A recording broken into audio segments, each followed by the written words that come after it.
এক, নবীজি বলেন, জ্বর আসে জাহান্নামের তাপ থেকে, সুতরাং জ্বরকে পানি দ্বারা প্রশমিত করো।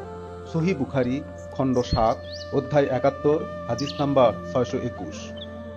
দুই, নবীজি বলেন, যদি কারো পানিতে মাছি পড়ে যায়, তবে মাছিটিকে পানিতে চুবিয়ে তারপর পান করো, কারণ মাছির এক ডানায় আছে রোগ, অন্য ডানায় আছে প্রতিকার।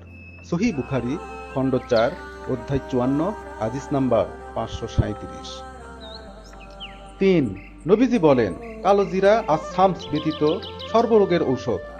আয়েশা জিজ্ঞেস করেন, আর শামস কি? নবীজি উত্তরে বলেন, মৃত্যু। সহিহ বুখারী, খণ্ড ৭, অধ্যায় ৭১, হাদিস নাম্বার ৫৯১। চার, নবীজি বলেন, যারা রৌপ্য পাত্রে পানি পান করে তারা জাহান্নামের আগুন দ্বারা পেট পূর্ণ করে।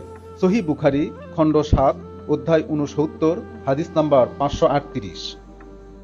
পাঁচ, নবীজি বলেন, জাহান্নামের আগুন আল্লাহর কাছে অভিযোগ করল, হে আমার প্রতিপালক, আমার বিভিন্ন অংশ পরস্পরকে খেয়ে ফেলছে।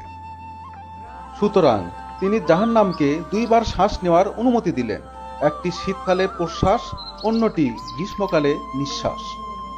এবং এটাই গ্রীষ্মকালের প্রখর গরম ও শীতকালে তীব্র শীতের কারণ। সহিহ বুখারী, খণ্ড ৪, অধ্যায় ৫৪, হাদিস নাম্বার ৪৮২।